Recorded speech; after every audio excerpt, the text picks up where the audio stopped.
അപ്പോൾ എനിക്കെതിരെ ഈ IAS അസോസിയേഷൻ ഭയങ്കര ബഹളമായി. പക്ഷേ ഇത് പുള്ളി തികഞ്ഞ അനാസ്ഥ, അതിന് നെഗ്ലിജൻസ് എന്ന് പറയും, നെഗ്ലിജൻസ് ഓഫ് ഡ്യൂട്ടി. പാവപ്പെട്ടവരുടെ പക്ഷത്ത് നിൽക്കുന്ന ഒരാളെ സസ്പെൻഡ് ചെയ്യുക എന്നുള്ളത് പിണറായി വിജയൻ സർക്കാരിൻ്റെ ഒരു നയമായിട്ട് പിന്നീട് എനിക്ക് മനസ്സിലായി. ഇന്നും എനിക്ക് റെഗുലർ പെൻഷൻ കിട്ടുന്നില്ല, എൻ്റെ ഗ്രാറ്റുവിറ്റി തടഞ്ഞു വെച്ചിരിക്കുന്നു. എനിക്കെതിരെ പിണറായി വിജയൻ നടപടിയെടുത്തത് ഒരു വിചാരമില്ലാതെ എടുത്ത നടപടിയല്ല, വളരെ ദീർഘവീക്ഷണത്തോടു കൂടി പിണറായി വിജയൻ എടുത്ത നടപടിയാണ് എനിക്കെതിരെ എൻ്റെ സസ്പെൻഷൻ. അപ്പോൾ അഴിമതിക്കാരുടെ പക്ഷത്ത് നിന്നോണം എന്നുള്ള ഒരു താക്കീതാണ് ശ്രീ പിണറായി വിജയൻ എൻ്റെ സസ്പെൻഷനിലൂടെ മറ്റുള്ള ഉദ്യോഗസ്ഥർക്ക് നൽകിയത്. ഒരു ബുക്ക് എഴുതിയതിന് FIR ക്രൈംബ്രാഞ്ചിനെ കൊണ്ട് രജിസ്റ്റർ ചെയ്തത് ഇന്ത്യയിൽ ശ്രീ പിണറായി വിജയൻ മാത്രമേ ഉള്ളൂ. എൻ്റെ അനുഭവം വെച്ചിട്ടുള്ള പിണറായി വിജയൻ നീതിബോധം എന്ന് പറയുന്ന സാധനമില്ല. തൃശ്ശൂർ എന്ന് പറയുന്നൊരു മണ്ഡലത്തിൽ കഴിഞ്ഞ അസംബ്ലി ഇലക്ഷനിൽ അവിടെ ഏറ്റവും നല്ല കാൻഡിഡേറ്റ്. നമസ്കാരം സാർ. 2016 LDF സർക്കാർ അധികാരത്തിലേക്ക് വന്നപ്പോൾ ഈ പറയുന്ന അഴിമതിയൊക്കെ തുടച്ചു നീക്കണം എന്നുള്ളൊരു ഇതോടുകൂടി സാറിനെ വിജിലൻസ് ഡയറക്ടറായിട്ട് നിയമിക്കുന്നു. ആ തുടക്കം ഉണ്ടായിരുന്ന ഒരു രാഷ്ട്രീയ പിന്തുണ ഭയങ്കര വലിയൊരു അകൽച്ചയിലോട്ടാണ് പോയത്. അതെന്താണ് ശരിക്കും സംഭവിച്ചത്? 2016 പിണറായി വിജയൻ ആദ്യമായിട്ട് മുഖ്യമന്ത്രിയായിട്ട് വരുന്നു. ആദ്യം തന്നെ അദ്ദേഹം DGPയെ മാറ്റി, അതുപോലെ വിജിലൻസ് ഡയറക്ടറെ മാറ്റി, മറ്റ് പല പോസ്റ്റുകളും അദ്ദേഹം മാറ്റി പുതിയ ആൾക്കാരെ വെച്ചു. അതിൽ ഞാനും ഉൾപ്പെട്ടു എന്നുള്ളതേ ഉള്ളൂ. അപ്പോൾ എന്നെ ഏൽപ്പിച്ച ദൗത്യം vigilance and anti corruption bureau ചെയ്യുക എന്നുള്ളതാണ്. ആ എന്താ പറയുക, ഓർഗനൈസേഷൻ അല്ലെങ്കിൽ ഇൻസ്റ്റിറ്റ്യൂഷൻ്റെ ഒരു പണി എന്ന് പറയുന്നത് കേരളത്തിൽ അഴിമതി അവസാനിപ്പിക്കുക. അപ്പോൾ അഴിമതി അവസാനിപ്പിക്കുക എന്നുള്ള ഒരു സ്ഥാപനത്തിൻ്റെ സംവിധാനത്തിൻ്റെ ചുമതല എന്നെ സർക്കാർ ഏൽപ്പിക്കുമ്പോൾ, അല്ല അവിടത്തേക്ക് എന്നെ എൻ്റെ ഡയറക്ടറായിട്ട് ഹെഡ് ഓഫ് ഡിപ്പാർട്ട്മെൻറ്റായിട്ട് പോസ്റ്റ് ചെയ്യുമ്പോൾ പിന്നെ ഞാൻ ആ പണി ചെയ്യണമല്ലോ. അപ്പോൾ അതിൽ പിണറായി വിജയന്റെ എന്തെങ്കിലും പ്രത്യേക താല്പര്യം കൊണ്ട് എന്നെ അവിടെ പോസ്റ്റ് ചെയ്തു എന്ന് എനിക്ക് തോന്നുന്നില്ല. കാരണം ഞാനന്ന് നമ്മുടെ IPSന്റെ ഒരു സീനിയോറിറ്റി ലിസ്റ്റിൽ സെൻകുമാർ എന്ന് പറയുന്ന ആളായിരുന്നു നമ്പർ 1. അപ്പോൾ സെൻകുമാർ ആയിരുന്നു DGP, സ്റ്റേറ്റ് പോലീസ് ചീഫായിട്ടുള്ളത്. അപ്പോൾ സെൻകുമാർ കഴിഞ്ഞാൽ പിന്നെ ഞാനാണ് സീനിയർ മോസ്റ്റ്. ഞാൻ കഴിഞ്ഞാൽ ലോക്നാഥ് ബെഹ്റ, അത് കഴിഞ്ഞ് ഋഷിരാജ് സിംഗ്. അങ്ങനെയാണ് 4 DGP പോസ്റ്റാണ് സ്റ്റേറ്റിനുള്ളത്. അപ്പോൾ അതിൽ സെൻകുമാറിനെ മാറ്റി കഴിഞ്ഞ് കഴിഞ്ഞാൽ പിന്നെ ഞാനാണ് സീനിയർ മോസ്റ്റ്. പക്ഷെ അങ്ങനെ ആകുമ്പോൾ എനിക്കായിരുന്നു സ്റ്റേറ്റ് പോലീസ് ചീഫിൻ്റെ ഒരു പോസ്റ്റ്. സീനിയോറിറ്റി നോക്കിയാൽ എനിക്കാണ് തരേണ്ടത്. പക്ഷേ എന്നെ തഴഞ്ഞിട്ട് ലോക്നാഥ് ബെഹ്റയ്ക്ക് പിണറായി വിജയൻ കൊടുത്തപ്പോൾ പിന്നെ പിണറായി വിജയൻ എനിക്ക് എന്തെങ്കിലും ഒരു പ്രത്യേക ഒരു മമതയുണ്ടായിരുന്നു എന്ന് പറയുന്നത് അർത്ഥമൊന്നുമില്ല. അപ്പോൾ അടുത്ത ഒരു പോസ്റ്റാണ് വിജിലൻസിൻ്റെ ഡയറക്ടർ പോസ്റ്റ്. അതും കേഡർ പോസ്റ്റ് തന്നെ, DGP റാങ്കിലുള്ള പോസ്റ്റാണ്. അപ്പോൾ എന്നെ അവിടെ പോസ്റ്റ് ചാർജ് ചെയ്തു. അപ്പോൾ ഞാൻ ആ ചുമതല ഏറ്റെടുത്തു. പിന്നെ അവിടെ ചെയ്യേണ്ട പണികൾ ചെയ്യാൻ വേണ്ടി എന്തൊക്കെയാണോ വേണ്ടത് അതൊക്കെ ചെയ്തു. അപ്പോൾ വിജിലൻസിൻ്റെ ഡയറക്ടറായിട്ട് പോസ്റ്റ് ചെയ്തപ്പോൾ അവിടെ എന്താണോ ചെയ്യേണ്ടത് കേരളത്തിലെ അഴിമതി അവസാനിപ്പിക്കാൻ വേണ്ടി ആ പണികളൊക്കെ ചെയ്തത്. പ്രധാനമായിട്ടും കുറേ ഒരു ഇനീഷ്യേറ്റീവ്സ് ഉണ്ട്. ഒരു 2 മൊബൈൽ ആപ്പുകൾ ആ സമയത്ത് ചെയ്യണമെന്ന് തോന്നി. കാരണം പൊതുജനങ്ങൾ അവിടെയും ഇവിടെയൊക്കെ എന്തെങ്കിലുമൊക്കെ അഴിമതി കാണുമല്ലോ. അതായത് റോഡിലെ കുഴിയായിട്ടായിരിക്കാം, അല്ലെങ്കിൽ ഏതെങ്കിലും ഒരു സ്കൂളിൻ്റെ കെട്ടിടം പണിതത് ശരിയായില്ല, ഇടിഞ്ഞു വീഴാൻ പോകുന്നു, അങ്ങനെയൊക്കെ പല പല പാലം പണിതലുള്ള പ്രശ്നങ്ങൾ, അല്ല ഏതെങ്കിലും ഒരു മെഡിക്കൽ കോളേജിൽ എന്തെങ്കിലും എക്യുപ്മെൻറ്റ് വാങ്ങിച്ചതിൽ അത് പ്രശ്നമുണ്ട്. ഇതൊക്കെ അറിഞ്ഞു കഴിഞ്ഞാൽ അത് നമ്മളെ അറിയിക്കാൻ പലപ്പോഴും ഈ നീണ്ട ഹർജി പോലെയൊക്കെ എഴുതി അറിയിക്കാൻ പലർക്കും സമയം ഉണ്ടാവില്ല. അവർക്കത് കഴിഞ്ഞാൽ പിന്നെ അതിന് സാക്ഷി പറയാൻ പോകണം, അങ്ങനെയൊക്കെ ഉണ്ടല്ലോ. പലരും ഇതിൻ്റെ പുറകെ പോകില്ല. അപ്പം തോന്നി ഇപ്പം പിന്നെ മോഡേൺ ടെക്നോളജി ഇപ്പം വന്നല്ലോ. ഈ എവിടെ വെച്ച് എല്ലാവരുടെയും മൊബൈൽ ഫോണൊക്കെ ഉണ്ട്. അപ്പോൾ വേണേൽ ഒരു പടമൊക്കെ എടുക്കാം, അല്ലെങ്കിൽ വീഡിയോ ഇട്ട് എടുക്കാം. അപ്പോൾ എന്തെങ്കിലും കണ്ടാൽ അപ്പം തന്നെ ഒരു പടം എടുത്തിട്ട് പോസ്റ്റ് ചെയ്യാൻ എവിടെ പോസ്റ്റ് ചെയ്യും. അപ്പോൾ അങ്ങനെയാണ് 2 മൊബൈൽ ആപ്പ് തുടങ്ങിയാലോ, മോഡേൺ ടെക്നോളജി ഉപയോഗിക്കാം. അതേസമയം മനുഷ്യർക്ക് ഈ അഴിമതി കാണുന്നതൊക്കെ അറിയിക്കാനുള്ള ഒരു ഫോറം. അങ്ങനെ വിസിൽ നൗന്നും എറൈസിങ് കേരള എന്നുള്ള 2 പേര് അന്ന് ഈ ടെക്നോ പാർക്ക് ട്രിവാൻഡ്രത്തുള്ള ഒരു കമ്പനിയാണ് ഇത് ഏൽപ്പിച്ചത്. സർക്കാരിൻ്റെ പണം മുടക്കി തന്നെ വിജിലൻസ് 2 ആപ്പ് സ്റ്റാർട്ട് ചെയ്തു. അത് 2016 അന്താരാഷ്ട്ര അഴിമതി വിരുദ്ധ ദിനമുണ്ട്. ഡിസംബർ 9 അത് യുണൈറ്റഡ് നേഷൻസ് പ്രഖ്യാപിച്ചു. ആ ദിവസം പിണറായി വിജയന് തന്നെയാണ് അത് റിലീസ് ചെയ്തത്, ഈ ആപ്പ് ആദ്യം. അതിൻ്റെ മുമ്പ് ട്രയൽ റണ്ണൊക്കെ നടത്തി. അപ്പോൾ ഞാൻ കുറേയധികം സമയം ചെലവഴിച്ചത് ഈ ആപ്പിൻ്റെ ഒരു ഡിസൈന് ഈ വിവരമുള്ളവർ ചെയ്യുമെങ്കിലും അവർ ചെയ്യുമെങ്കിലും അതിൻ്റെ നമുക്ക് എന്തൊക്കെ ആവശ്യം എന്നുള്ള ഒരു യൂസർ സൈഡിൽ നിന്ന് നമ്മൾ പറയണമല്ലോ. അപ്പോൾ ഇടയ്ക്കിടയ്ക്ക് അവർ പ്രസൻറ്റേഷൻ നമുക്ക് തരും. അപ്പോഴത്തേനും അത് വേണം ഇത് വേണം. കാരണം പൊതുജനത്തിൻ്റെ ഒരു ബുദ്ധിമുട്ട് ഈ എഴുതി പരാതി നൽകുന്നതിലുള്ള നമുക്കറിയാം. അപ്പോൾ അത് അവോയ്ഡ് ചെയ്തിട്ട് പിന്നെ സ്പീഡ്, പിന്നെ എല്ലാം ഈസി ആയിട്ടും സ്പീഡിലും അറിയിക്കുന്നു. പിന്നെ അത് ട്രാൻസ്പെറൻറ്റും ആവുമല്ലോ, റെക്കോർഡിൽ കിടക്കുകയും ചെയ്യും, അതാർക്ക് മായ്ച്ചു കളയാൻ പറ്റില്ലല്ലോ. അപ്പം ആ ഒരു 2 മൊബൈൽ ആപ്പുകൾ 2016 ഡിസംബർ 9 റിലീസ് ചെയ്തു. പിണറായി വിജയൻ തന്നെ റിലീസ് ചെയ്ത് അതിനുശേഷം ഈ അഴിമതി പുറത്ത് കൊണ്ടിരുന്ന ആൾക്കാർക്ക് വിസിൽ ബ്ലോവർ അങ്ങനത്തെ ആൾക്കാരെ പറയുക, വിസിൽ ബ്ലോവർ അവാർഡ് 5 ലക്ഷം രൂപ പ്രഖ്യാപിക്കാൻ വേണ്ടിയുള്ളൊരു നടപടിയെടുത്തു. അത് ഗവൺമെൻറ് ഉത്തരവായിട്ട് ജിയോ ആയിട്ട് തന്നെ 2017 ജനുവരി 26 ജിയോ പുറപ്പെടുവിച്ചു. 5 ലക്ഷം രൂപ വിസിൽ ബ്ലോവർ അവാർഡായിട്ട് കേരളത്തിൽ കൊടുക്കുന്നുള്ളൂ. ഇന്ത്യയിൽ ആദ്യമായിട്ടാണ് അത് വിസിൽ ബ്ലോവർ അവാർഡ്. ഇപ്പോൾ തമിഴ്നാട്ടിൽ പുതിയ മുഖ്യമന്ത്രി വിജയ് വന്നതിന് ശേഷം ആരെങ്കിലും അഴിമതിയുടെ വീഡിയോ എടുത്തയച്ചു കഴിഞ്ഞാൽ 1 ലക്ഷം രൂപ കൊടുക്കുമെന്ന് അവിടെ പ്രഖ്യാപിച്ചിട്ടുണ്ട്. കേരളത്തിൽ ഇപ്പോൾ പുതിയ 5000 രൂപ കൊടുക്കുമെന്ന് ഇപ്പോൾ പ്രഖ്യാപിച്ചിട്ടുണ്ട്. ഇത് നമ്മൾ 2017 ജനുവരിയിൽ കേരളത്തിൽ പ്രഖ്യാപിച്ച കാര്യമാണ്. ഒരു ജിയോയും ഇറങ്ങിയതാണ് 5 ലക്ഷം രൂപ അഴിമതി തുറന്നു കാണിച്ചാൽ കൊടുക്കുമെന്നുള്ളത്. 5000 രൂപയ്ക്ക് വേണ്ടി ആരും റിസ്ക് എടുക്കത്തില്ല. 1 ലക്ഷം രൂപയ്ക്ക് പോലും റിസ്ക് എടുക്കാൻ സാധ്യതയില്ല. 5 ലക്ഷം എന്ന് പറയുമ്പോഴത്തേക്കും ഒരു കാരണം അത് നമ്മൾ മനുഷ്യർ ഈ അഴിമതി എന്ന് പറയുന്നത് കുറെ കൂടുതലാണല്ലോ. ഇപ്പോൾ അടുത്ത കാലത്ത് തന്നെ ചേർത്തലയിൽ ഒരു DYSP ഒരു വണ്ടി വിട്ടു കൊടുക്കാൻ വേണ്ടി 2 ലക്ഷം രൂപ വാങ്ങിക്കുന്നു. എന്നിട്ട് വിജിലൻസ് എന്നപ്പോഴത്തേനും ചാടി രക്ഷപ്പെട്ടു എന്നൊക്കെ പറഞ്ഞ് ചേർത്തല DYSP.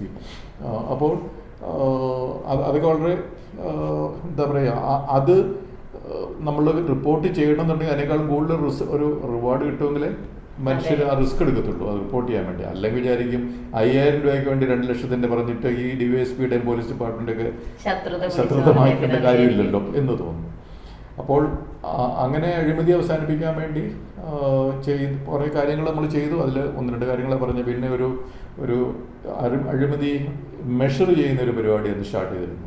നമ്മൾ ഈ അഴിമതി കൂടുതലാണ് കുറവാണ് എന്ന് വെറുതെ പറഞ്ഞിട്ട് കാര്യമില്ലല്ലോ. അഴിമതി കൂടിയോ കുറഞ്ഞോ എന്നുള്ളത് ഒരു സർവേ നടത്തി ഒരു മെഷർ പോലെ ചെയ്യുന്ന കേരള ആൻറ്റി കറപ്ഷൻ ഇൻഡെക്സ് എന്ന ഒരു പരിപാടിയും തുടങ്ങിയിരുന്നു. അത് 2017 മാർച്ചിൽ, കാരണം അതിനൊരു 6-7 മാസം പിടിച്ചു അതിൻ്റെ ഒരു ഡേറ്റ കളക്ട് ചെയ്യാനും അതിൻ്റെ സർവേയും പരിപാടികളൊക്കെ. അതിൻ്റെ ഒരു മെത്തഡോളജി ഡെവലപ്പ് ചെയ്യണമല്ലോ ഒരു ഇൻഡെക്സ് എന്ന് പറഞ്ഞ് വെക്കുമ്പോൾ. അപ്പോൾ അതിൻ്റെ മെത്തഡോളജിക്ക് വേണ്ടി അതിൽ കൂടുതൽ സമയമെടുത്തു.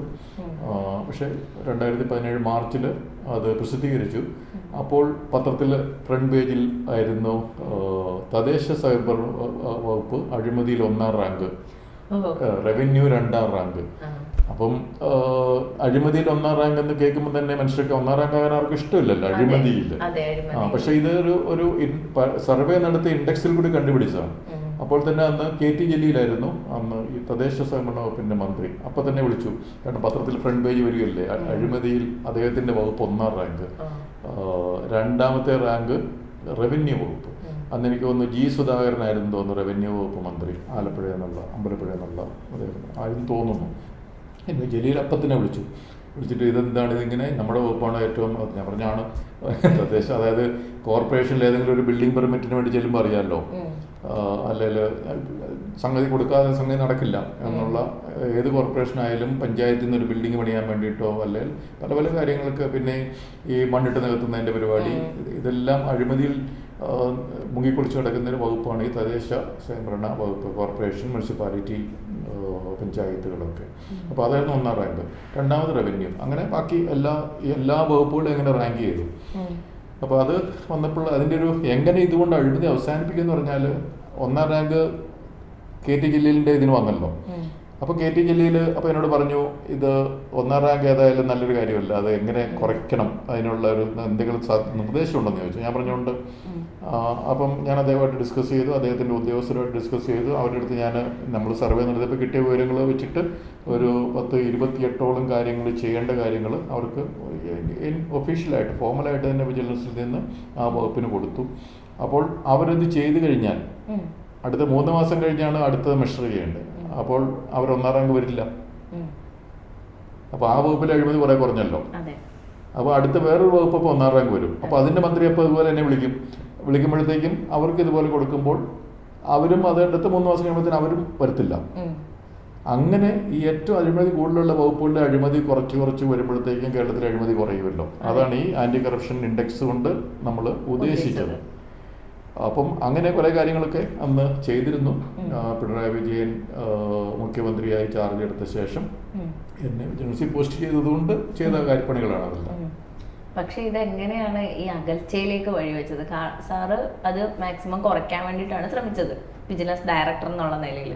പക്ഷെ അത് സാർ അതിനായിട്ട് നടപടികൾ എടുക്കുമ്പോഴത്തേക്ക് എങ്ങനെയാണ് സർക്കാരിൻ്റെ, എനിക്ക് തോന്നുന്നു 2017 ഓഖി ദുരന്തവുമായിട്ട് ബന്ധപ്പെട്ട IMGയിൽ നടന്ന സെമിനാറിൽ സാർ ഒരു പ്രസംഗം നടത്തിയല്ലേ, ഈ പറയുന്ന പോലെ ദുരിതാശ്വാസ രീതിയിലുണ്ടായിരുന്ന വീഴ്ചകളെ പറ്റിയിട്ട് സാറ് സംസാരിച്ചു. അതാണോ ഒരു വലിയൊരു കടുത്ത ഒരു വിരോധത്തിന് കാരണമായത്? അതാണോ ആദ്യത്തെ പ്രശ്നം? അല്ല, ആദ്യത്തെ വിരോധത്തിന് കാരണങ്ങൾ ഇപ്പം നമുക്ക് എന്താ പറയുക, ആലോചിച്ച് ഇന്ന കാരണം കൊണ്ട് മാറ്റുന്നുവെന്ന് അങ്ങനെ പറഞ്ഞിട്ടില്ലല്ലോ. അപ്പൊ നമുക്ക് അതിർത്തി ഉണ്ടായതിന്റെ കാരണം അതിർത്തി ഉണ്ടായിട്ടുണ്ടെന്ന് ഞാൻ മനസ്സിലാക്കി. ആ അതിർത്തി പുള്ളി പ്രകടിപ്പിക്കുകയും ചെയ്തിട്ടുണ്ട്. അതിന്റെ കാരണങ്ങള് ഒന്ന്, EP ജയരാജൻ എന്ന് പറഞ്ഞ ഒരു വ്യവസായ മന്ത്രി ഉണ്ടായിരുന്നു അന്ന്. അദ്ദേഹം മന്ത്രിസഭയിലെ നമ്പർ 2 എന്നൊക്കെയായിരുന്നു പറയപ്പെടുന്നത്.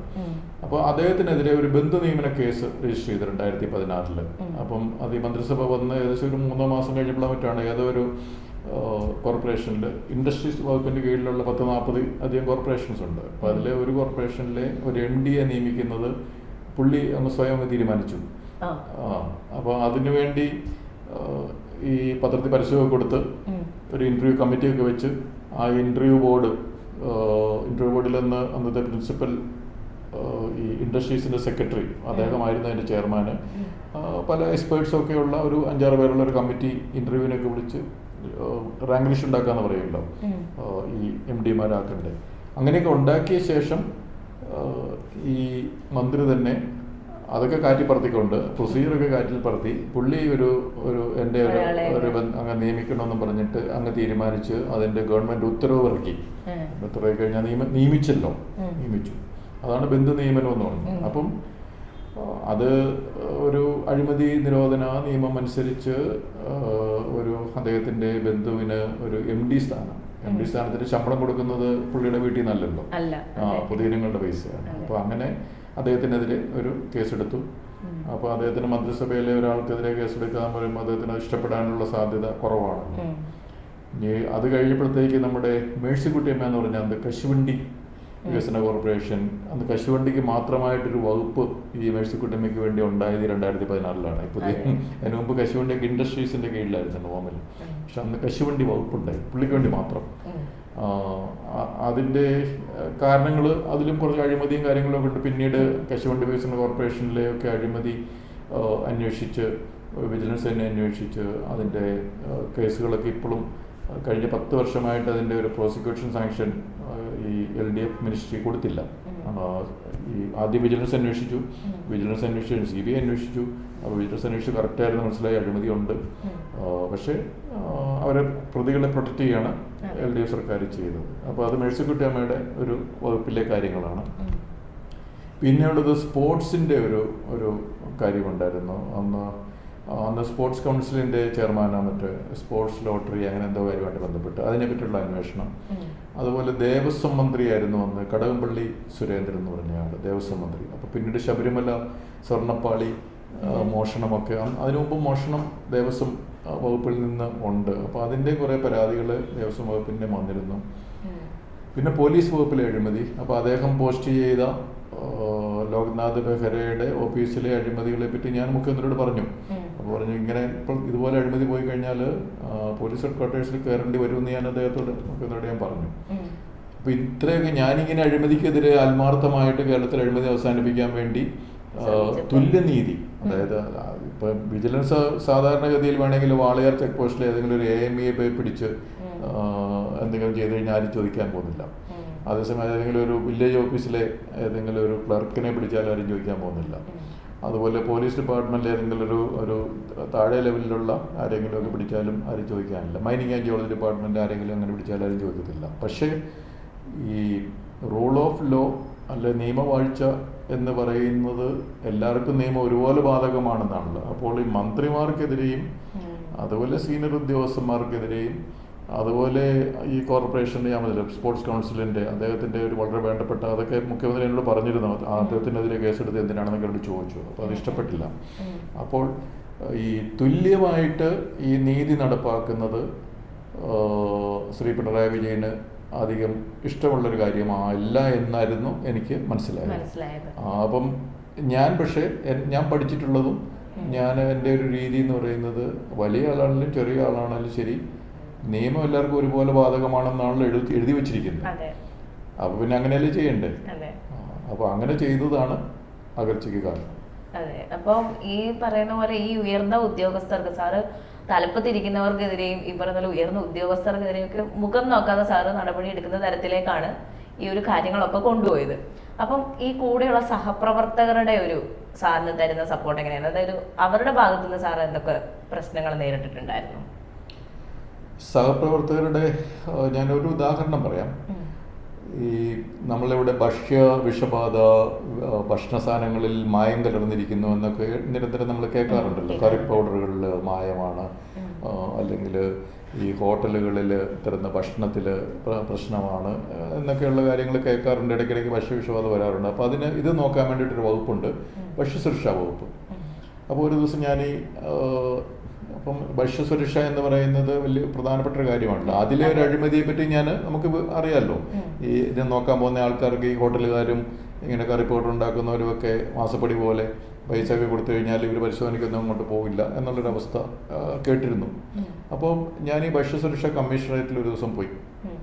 അവിടെ എന്തൊക്കെയാണ് ചെയ്യുന്നത്, എവിടെയൊക്കെ പരിശോധന നടത്തുന്നുണ്ട്, അപ്പോൾ പരിശോധന കറി പൗഡറുകൾ നടത്തിയിട്ടുണ്ടോ, ഈ കുപ്പിവെള്ളം ഉണ്ടല്ലോ, കുപ്പിവെള്ളം വിൽക്കുന്ന പല ബ്രാൻഡിലെ കുപ്പിവെള്ളം അതിൻ്റെ നടത്തിയിട്ടുണ്ടോ, അപ്പോൾ അതിനെപ്പറ്റിയൊക്കെ എനിക്ക് പരാതികൾ കിട്ടിയതുകൊണ്ടാണ് അപ്പോൾ ആദ്യം പോയിട്ട് ഇത് ഈ വകുപ്പ് എന്താ ചെയ്യേണ്ടത് എന്നുള്ളത് അതിൻ്റെ കമ്മീഷണറായിരുന്ന ഒരു യങ് IAS ഓഫീസറായിരുന്നു. അപ്പോൾ അതിൻ്റെ കമ്മീഷണറായിരുന്നുള്ളൂ. അതിനു മുമ്പ് TV അനുപമ എന്ന് പറയുന്ന ഒരു നല്ലൊരു ഓഫീസറായിരുന്നു കമ്മീഷണർ. അപ്പോൾ അനുപമ ഈ പലയിടത്തും പോയി സ്ട്രിക്റ്റായിട്ട് ഈ ഞാൻ പറഞ്ഞതുപോലെ തുല്യമായിട്ട് നീതി നടപ്പാക്കി നിയമം നടപ്പാക്കിയപ്പോഴത്തേക്കും അവരെ ട്രാൻസ്ഫർ ചെയ്തിരുന്നു. വേറെ ചില ഈ മായം ചേർക്കുന്ന കക്ഷികളൊക്കെ പിടിച്ചതുകൊണ്ടുള്ള പ്രശ്നമാണ്. അപ്പോൾ അതിനുശേഷം ആണ് ഞാനിവിടെ എത്തുന്നത്. അപ്പോൾ അനുപമയോട് ഞാൻ സംസാരിച്ചിരുന്നു. അനുപമയുടെ എനിക്ക് വിവരങ്ങൾ കിട്ടിയിരുന്നു ഇങ്ങനെ അവിടെ നടക്കുന്ന കാര്യങ്ങൾ എന്തൊക്കെയാണ്. അപ്പോൾ ഞാൻ അവിടെ ചെന്നപ്പം അനുപമയല്ല അപ്പോൾ അനുപമ മാറ്റിയ ശേഷം അടുത്ത ഒരു ഓഫീസറാണ് ഇരിക്കുന്നത്. അപ്പോൾ ഞാൻ അവിടെ പോയിട്ട് ഈ കാര്യങ്ങൾ ചോദിച്ചതിന് IAS അസോസിയേഷനിൽ എനിക്കെതിരെ പരാതി. ഞാൻ IAS ഉദ്യോഗസ്ഥന്മാരെ ഉപദ്രവിക്കുന്നു, അവരുടെ ഓഫീസിൽ പോയി ശല്യം ചെയ്യുന്നു എന്നൊക്കെയുള്ള ഒരു IAS അസോസിയേഷൻ അന്ന് ടോം ജോസ് മറ്റാണ് അതിൻ്റെ പ്രസിഡന്റ് തോന്നുന്നു. അവരതിന് മീറ്റിംഗ് കൂടുകയും എനിക്കെതിരെ നടപടിയെടുക്കണമെന്നൊക്കെ പറഞ്ഞിട്ട് ഉള്ളത്. ഞാൻ പോയത് എന്തിനാണ്, അവിടെ അവർ എന്താണ് ആ വകുപ്പ് ചെയ്യുന്നത് തുടർന്ന് അവരോട് അല്ലാതെ വേറൊന്നിനുമല്ല. ഞാൻ അവിടെ പോയി അവരോട് എന്തൊക്കെയാണ് നിങ്ങൾ ചെയ്യുന്നത്, എനിക്ക് ഇന്ന കാര്യങ്ങളൊക്കെ കിട്ടുന്നുണ്ട്, അപ്പോൾ അതിനെപ്പറ്റി നിങ്ങൾ ശ്രദ്ധിക്കണമെന്ന് പറയാന്നുള്ള ഉദ്ദേശമുള്ളൂ. അല്ലാതെ അതിനപ്പുറത്തേക്ക് വേറെ ഒരു കാര്യമൊന്നുമില്ല. അത് വളരെ പോസിറ്റീവായിട്ട് ക്രിയേറ്റീവായിട്ട് ഞാൻ ചെയ്തൊരു കാര്യമാണ്, ഇന്നോവേറ്റീവായിട്ട്. അല്ലാതെ അവരുടെ ഏതെങ്കിലും ഒരു ഓഫീസിൽ പോയി ഞാൻ പുറകെ കിടന്ന് പിടിച്ച് ജയിലടയ്ക്കുന്നതിനേക്കാളും നല്ലത് അവരുടെ പോയി ഇന്ന കാര്യങ്ങൾ നോക്കണമെന്ന് പറയുകയാണല്ലോ നല്ലത്. അത് അതിൻ്റെ ബോസിനോട് തന്നെ കമ്മീഷനോട് തന്നെ പറഞ്ഞു. അപ്പോൾ എനിക്കെതിരെ ഈ IAS അസോസിയേഷൻ ഭയങ്കര ബഹളമായി, IASകാർ മൊത്തം. പക്ഷെ എല്ലാവരും അല്ല. അന്നും നമ്മുടെ ഡോക്ടർ അശോക് എന്ന് പറയുന്ന ഇപ്പോൾ അഴിമതിക്കെതിരെ പറയുന്നില്ല, അശോകൊക്കെ എനിക്ക് പൂർണ്ണ സപ്പോർട്ട് തന്നിരുന്നു. പ്രശാന്ത് എനിക്ക് പൂർണ്ണ സപ്പോർട്ട് തരുന്നു. IASലെ പലരും എനിക്ക് പൂർണ്ണ സപ്പോർട്ട് ഇപ്പോൾ തരുന്നുണ്ട്. കാരണം അവർ അഴിമതിക്കെതിരാണ്. അഴിമതിക്കെതിരെയുള്ള IASലുള്ള ഉദ്യോഗസ്ഥർ എനിക്ക് പൂർണ്ണ സപ്പോർട്ട് തരുന്നുണ്ട്. പക്ഷേ ഈ ഉദ്യോഗസ്ഥർ IAS എന്ന് പറയുമ്പോൾ ഞാൻ സീനിയർ ഉദ്യോഗസ്ഥർ എന്നുള്ളത് ഞാൻ അങ്ങനെ ഒരു കോമൺ ആയിട്ട് പറയുന്നു. അതുപോലെ IPS-ലെയും അതുപോലെ തന്നെ അഴിമതി കാണിക്കുന്ന ഉദ്യോഗസ്ഥരാരാണെന്നൊക്കെ നമുക്കറിയാൻ പറ്റുമല്ലോ. അഴിമതിക്കെതിരെയുള്ള ഉദ്യോഗസ്ഥർ നമുക്ക് സപ്പോർട്ടുണ്ട്. പക്ഷെ അഴിമതി കാണിക്കുന്ന ആൾക്കാർക്ക് നമ്മൾ ഒരു ശത്രുപക്ഷത്താകുമല്ലോ ഓട്ടോമാറ്റിക്കലി. കാരണം അവരുടെ കഞ്ഞി പാറ്റയാടുന്ന ഒരുത്തനാണല്ലോ നമ്മൾ. അതാണ് ഒരു പ്രശ്നം. അങ്ങനെ അപ്പം ഈ പറയുന്ന പോലെ സാറിന് തുടർച്ചയായിട്ട് സസ്പെൻഷൻ കിട്ടിയത്, ഇത് സിവിൽ സർവീസ് ചരിത്രത്തിൽ തന്നെ എനിക്ക് തോന്നുന്നു ഏറ്റവും കൂടുതൽ വേട്ടയാടപ്പെടുകയും ചെയ്തു. എന്നാൽ ജനങ്ങൾക്ക് മുന്നിൽ സാറിന് അറിയാം, സാർ ഒരു ആന്റി കറപ്ഷൻ ഹീറോ എന്നൊരു തരത്തിലേക്കാണ് ജനങ്ങൾക്കിടയിൽ സാർ അറിയപ്പെടുന്നത്. അപ്പം ആ തരത്തിലൊരു ഫസ്റ്റ് സസ്പെൻഷൻ ഇപ്പൊ സാറ് വിചാരിക്കുന്നുണ്ട്, അതായത് മുഖ്യമന്ത്രിക്ക് ഉണ്ടായിരുന്നു അഴിമതി തുടച്ചു നീക്കണം, പക്ഷെ സിസ്റ്റമാണ് മുഖ്യമന്ത്രി അനുവദിക്കാഞ്ഞതെന്ന് സാറിന് തോന്നുന്നുണ്ടോ? എന്നെ സസ്പെൻഡ് ചെയ്യുന്നത് 2017 ഡിസംബർ 19-നാണ്. അതിൻ്റെ കാരണങ്ങൾ 2 കാരണങ്ങളുണ്ട്. കാരണം എന്നെ സസ്പെൻഷൻ ഓർഡറിൽ പറയുമല്ലോ എന്തുകൊണ്ട് സസ്പെൻഡ് ചെയ്യുക എന്നുള്ളത്. അല്ല, ഒരു കാരണം 2016 ഡിസംബർ 9 അന്താരാഷ്ട്ര അഴിമതി വിരുദ്ധ ദിനത്തിൽ ഒരു സെമിനാറിൽ ഞാൻ അഴിമതി വിരുദ്ധ ദിനത്തിൽ അഴിമതി പാടില്ല എന്നുള്ളതാണല്ലോ നമ്മൾ സംസാരിക്കേണ്ടത്. അപ്പോൾ അഴിമതി പാടില്ല എന്നുള്ള കാര്യങ്ങൾ കേരളത്തിലെ ഉദാഹരണ സഹിതം ഞാനൊരു സെമിനാറിലാണ്, ഗാന്ധി സ്മാരക നിധിയാണ് ആ സെമിനാർ സംഘടിപ്പിച്ചത്, തിരുവനന്തപുരം പ്രസ് ക്ലബ്ബിൽ വെച്ചിട്ടായിരുന്നു. അപ്പോൾ അവിടെ ഈ അഴിമതിക്കെതിരെ ഞാൻ സംസാരിച്ചു എന്നുള്ളതാണ് ഒരു കുറ്റം. രണ്ടാമത്തെ കുറ്റം, ആ സമയത്തായിരുന്നു ഓഖി ദുരന്തം നടന്നത്. 2016 നവംബർ ലാസ്റ്റ്, നവംബർ 30, 29, 30 അല്ലെങ്കിൽ ഡിസംബർ 1 അങ്ങനെ ആ ഒരു സമയത്തായിരുന്നു ഓഖി ദുരന്തം എന്ന് പറയുന്ന ആ ഒരു ചുഴലിക്കാറ്റോ അല്ലെ കൊടുങ്കാറ്റോ എന്തോ മനുഷ്യബന്ധനത്തിന് പോയ കുറേയധികം ആളുകൾ മരിക്കുകയോ കാണാതാകുകയോ ഒക്കെ ചെയ്ത ഒരു സംഭവമാണ്. അപ്പോൾ അതിൽ ഈ മെറ്റീരിയോളജി ഡിപ്പാർട്ട്മെന്റ് ഉണ്ടല്ലോ, അവർ ഓരോ കാറ്റ് അല്ലെ കാലാവസ്ഥാ വ്യതിയാനങ്ങൾ വരുമ്പോഴത്തേക്കും ബുള്ളറ്റിനായിട്ട് സർക്കാരിനെ അറിയിക്കും. സർക്കാരിനെന്ന് വെച്ച് കഴിഞ്ഞാൽ ദുരന്ത നിവാരണ അതോറിറ്റി ഉണ്ട്. 2005 ഡിസാസ്റ്റർ മാനേജ്മെൻറ്റ് നിയമം അനുസരിച്ച് ഓരോ സംസ്ഥാനത്തും ഒരു ദുരന്ത നിവാരണ അതിൻ്റെ സംവിധാനമുണ്ട്. അതിൽ ഒരു എക്സിക്യൂട്ടീവ് കമ്മിറ്റി ഉണ്ട് ദുരന്ത നിവാരണത്തിന്. അതിൻ്റെ ചെയർമാൻ എന്ന് പറയുന്നത് ചീഫ് സെക്രട്ടറിയാണ്. അതുപോലെ ദുരന്ത നിവാരണ അതോറിറ്റിയുടെ ചെയർമാൻ മുഖ്യമന്ത്രിയുമാണ് സംസ്ഥാന തലത്തിൽ. ജില്ലാ തലത്തിൽ ജില്ലാ കളക്ടർ ചെയർമാനായിട്ടും ജില്ലാ തലത്തിലും ഇങ്ങനെ ദുരന്ത നിവാരണ അതോറിറ്റി ഉണ്ട്. സംസ്ഥാന തലത്തിൽ മുഖ്യമന്ത്രി ചെയർമാനും അതിൻ്റെ ഒരു എക്സിക്യൂട്ടീവ് കമ്മിറ്റിയുടെ ചെയർമാൻ എന്ന് പറയുന്നത്, അല്ലെങ്കിൽ ഹെഡ് എന്ന് പറയുന്നത് ചീഫ് സെക്രട്ടറിയാണ്. ഇപ്പോൾ ചീഫ് സെക്രട്ടറിയുടെ ഓഫീസിലേക്കാണ് ഈ ഫാക്സിൽ ഈ ഇങ്ങനൊരു കാറ്റ് കടലിൽ വരുന്നുണ്ട്, ഇപ്പോൾ മത്സ്യബന്ധനത്തിന് പോകുന്നവർക്ക് മുന്നറിയിപ്പ് കൊടുക്കണം. ആദ്യത്തെ ഇങ്ങനെ കാറ്റുണ്ടെന്ന് പറയുന്നു, ആദ്യത്തെ ബുള്ളറ്റിൻ എന്നാണ് പറയുന്നത്, ബുള്ളറ്റിൻ നമ്പർ 1. അപ്പോൾ അത് ചീഫ് സെക്രട്ടറിയുടെ ഓഫീസിൽ വരുന്നു. ചീഫ് സെക്രട്ടറിയുടെ ഓഫീസിൽ വരുന്നത് ചീഫ് സെക്രട്ടറി എന്നുള്ളതല്ല, ദുരന്ത നിവാരണ അതോറിറ്റിയുടെ എക്സിക്യൂട്ടീവ് കമ്മിറ്റി ചെയർമാൻ എന്നുള്ള റോളിലാണ്. അപ്പോൾ പുള്ളിക്ക് ഉത്തരവാദിത്തമുണ്ട്, ചുമതലയുണ്ട്, കടമയുണ്ട്. ഇത് ഈ വരുന്ന ബുള്ളറ്റിനുകൾ ശ്രദ്ധിക്കുക, കാരണം ഇത് കൊടുക്കുക എന്നുള്ളത്. അപ്പം ആദ്യം ഉടനെ ഡിസംബർ 29 വന്നു, കാറ്റിങ്ങനെ അവിടെ ഉണ്ട്, പക്ഷേ തിരമാല വലിയ കുഴപ്പമൊന്നുമില്ല. അപ്പം മൈൻഡ് ചെയ്യേണ്ട, ഒന്നും കുഴപ്പമില്ല, പക്ഷേ അറിയിച്ചു ശ്രദ്ധ വേണം.